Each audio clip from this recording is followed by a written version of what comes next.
Hi, it's June the 4th, 2014. This is Wes Fryer. I am the parent of 3 children who are in public school in Oklahoma. They're now 2 high schoolers and 1 elementary student, and I'm also a current classroom teacher. I teach 4th and 5th grade STEM here in the metro area. And I'd like to really briefly talk about why opposition to the Common Core standards today is really like a straw man argument or a straw man situation. We have different, I think, very well-intentioned parents and also some teachers and folks involved in politics, members of our communities, who are very staunchly opposed today to the Common Core state standards and who are very upset. And let me first say, we need to be upset. There are big problems with the way our educational policy has been written, not just in the last few years, but for a number of years, and it's really created a toxic culture of high-stakes testing and teacher disempowerment and a lot of bad things. It's hurt children. It's caused kids to think the reason they're in school is for testing, and when tests are over, they're done. Tremendous fear, just a really bad situation. So I'm really glad that folks are upset in terms of taking a look at this and wanting to do something about it. Whenever we have a debate or an argument about something, it's very important that we're well informed. And there's something in philosophy called a straw man. Sometimes if you're going to debate somebody, rather than take on their argument, it's easier to take on something else, and that can be called a straw man. So you attack that straw man and say, oh, this is just terrible, and you try to win the debate that way. But the problem is you're not actually talking about the root of the problem. Well, that's what's happening here with respect to Common Core. We have different people saying, let's get rid of Common Core standards, and there's a belief that if we do that, somehow we're going to arrive at this better place with educational policy and with learning in our schools.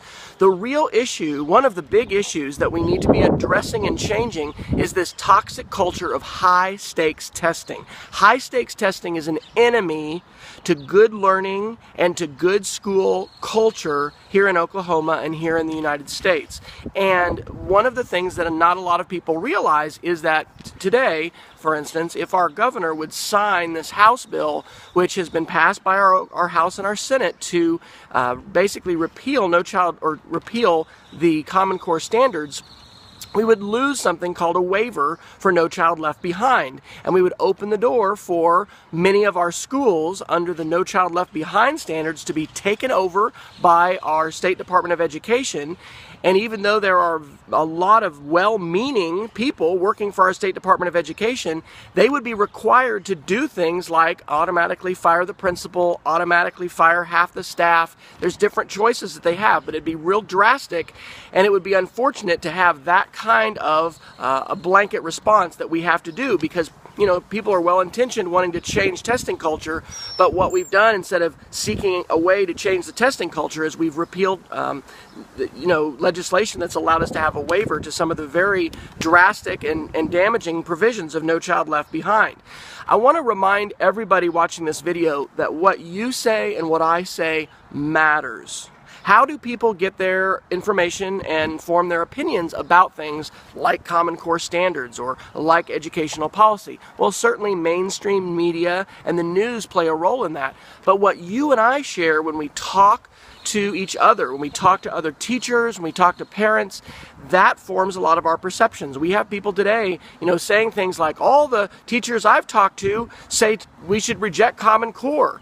And that's why we not only need to be well informed, we also need to share our ideas and share our opinions about this. And we do need to advocate. We need folks advocating, with our legislature, with our governor, but also legislating to help inform and educate everyone in our state about these kinds of issues.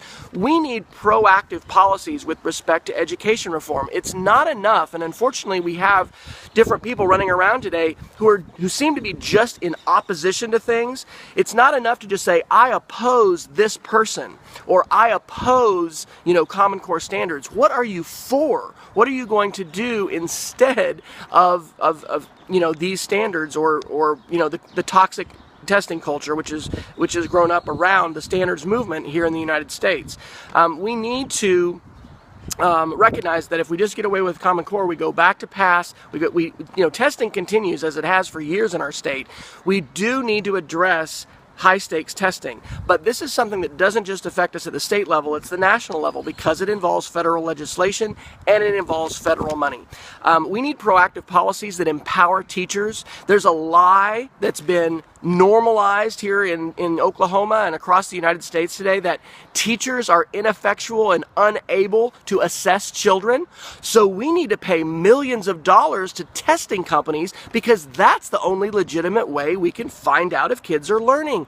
That is a lie. And who do you think has paid the bill for that lie to be perpetuated? Yes, it's the testing company. So we really need to empower teachers to assess and evaluate student learning and look to teachers as the professionals we are to do that job. We also need tax reform here in Oklahoma. There's a tax exemption right now for horizontal drilling, and if simply that one exemption would be lifted and we would tax horizontally drilled wells the same as other wells, that would result in millions of additional dollars being available for education. It is really abysmal to not only read about but experience, as I do as an Oklahoma classroom teacher, how little Oklahomans value their classroom teachers. And we have got to put our money where our mouth is and value public education. You know, we're not going to have high quality learning and educational opportunities in any Oklahoma classroom if we don't have high quality educators who are there helping lead students and helping teach students. And it is really sad to hear, and I'm in a workshop right now this week with teachers, how many teachers are either leaving the profession now or thinking about leaving the profession. And part of that is because of this stupid, toxic, culture that's been built up around high-stakes testing and accountability. We need leadership that's focused on going beyond the basics of yesterday. We need a focus on digital literacy, on digital portfolios. We need one-to-one computing. We need all of our teachers and our students to have a digital device that not only lets them consume content and bring in a textbook, but create and share content. We need to stop thinking about education as just a standardized factory where everybody's the same and everyone's treated the same. That was never a good idea, and it's definitely not a good idea today when we know so much more about how students learn and we know so much more about how we assess students, and we need to do it with a variety of tools, with a variety of different kinds of media. So I encourage you to share your opinions, to continue to get more informed about these issues. Don't underestimate how important your opinion is and how important it is that we talk about these issues, whether you wear the hat of a parent, the hat of a teacher, the hat of a grandparent, the hat of community member, whatever it is. We need to be well informed and we need to talk about these issues. Let's not take down a straw man in the educational debates and simply reject Common Core standards. Let's look at the core of the issue, which is high stakes testing. It would be a lot like if we were opposed, let's say, to the war in Iraq, and if somebody had said, let's get all of our troops out right now and tomorrow, let's just get them all out, that would not have been a constructive policy for the United States, for the country of Iraq, for the people of Iraq. We need to be careful as we're angry and we're upset that we're not rash. We need to be well informed, but we definitely need to continue to be active. So I encourage you to visit my blog, which is speedofcreativity.org. My name is Wes Fryer. You can find me by Googling Wes Fryer. You can follow me on Twitter.